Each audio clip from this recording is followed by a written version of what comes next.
لوگوں نے قرآن اور حدیث کو اپنی مرضی سے مانا ہے. جتنے فرقے بھی گمراہ ہوئے ہیں اور 72 فرقے جو بھی بنیں گے گمراہ، وہ صرف اسی وجہ سے کہ قرآن و حدیث کو اپنی مرضی سے مانتے ہیں.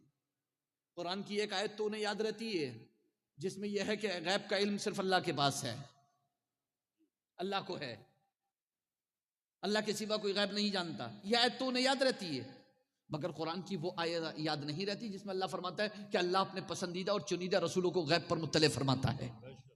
وہ کہاں چلی جاتی ہے آیت ان کے پاس سے؟ وہ آیت انہیں کیوں یاد نہیں رہتی؟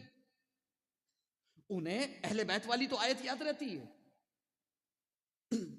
انہیں اہل بیت والی تو آیت یاد رہتی ہے، لیکن انہیں لقد رضی اللہ عن المؤمنین والی یاد نہیں رہتی، انہیں رضی اللہ عنہم ورضوا عنہ والی یاد نہیں رہتی، انہیں فتح مکہ سے پہلے اور فتح مکہ کے بعد والوں کے لیے جو اللہ کا وعدہ ہے وَكُلًّا وَعَدَ اللَّهُ الْحُسْنَى انہیں وہ یاد نہیں رہتا. تو قرآن بھی اپنی مرضی سے ماننا چاہتے ہو کیا؟ ابھی آج ہی میں راستے میں تھا، ایک ویڈیو آئی موبائل پر، ایک کوئی نوجوان لڑکا بیٹھا ہوا ہے، وہ بال ہیں، پینٹ شرٹ ہے، وہ بیٹھا ہوا ہے، آگ جل رہی ہے، اس کے بعد ہاتھ تاپ رہا ہے اس میں ٹھنڈ میں. جانتے ہو کیا کہتا ہے؟ میں آپ کو بتا رہا ہوں کہ لوگ کیسے اپنی مرضی سے مان رہے ہیں. بولتا ہے کہ یہ آگ جو تمہارے سامنے جل رہی ہے، اللہ کے رسول فرماتے ہیں ہاتھ میں یہ آگ کا انگارہ لینا زیادہ بہتر ہے قبروں پر مجاور بن کے بیٹھنے سے. اور کہتا ہے کہ اگر حدیث ایسی نہ ہو تو مجھے جیل کرا دینا. 10 لاکھ 20 لاکھ شیئر پڑے ہوئے اس پہ، لوگ اس کو آگے بڑھا رہے ہیں.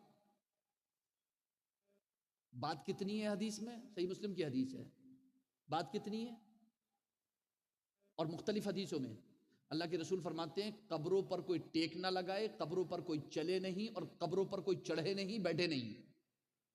لفظ مجاور اس نے اپنے پاس سے ڈال دیا،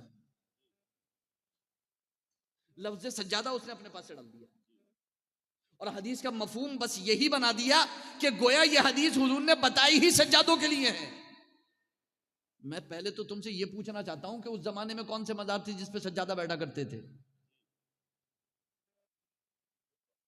کون سے مزاروں پہ سجادہ؟ کم سے کم بتاؤ، تاریخ میں ذکر ہوگا، حدیثوں میں ذکر ہوگا جس میں تم نے سجادگان کا ذکر پڑھا ہوگا، جس میں تم نے خادموں کا ذکر پڑھا ہوگا مزار پر.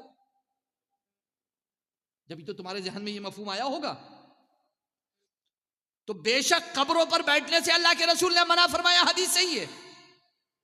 لیکن یہ جو مفہوم بیان کیا گیا، یہ جو ایکسپلینیشن ہے، یہ جو ان کی تشریح توضیح اپنے پاس سے وضاحت ہے، یہ ان کی اپنی جیب کی ہے، اور لوگ اسے بھی وہی سمجھ کر کے آگے بڑھا رہے ہیں. تو کیا آپ گناہگار نہیں ہوگے؟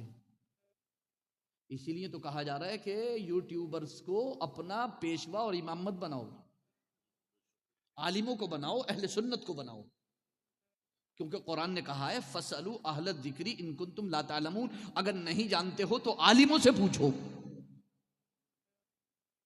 لیکن یوٹیوبرز بولتے ہیں کہ عالم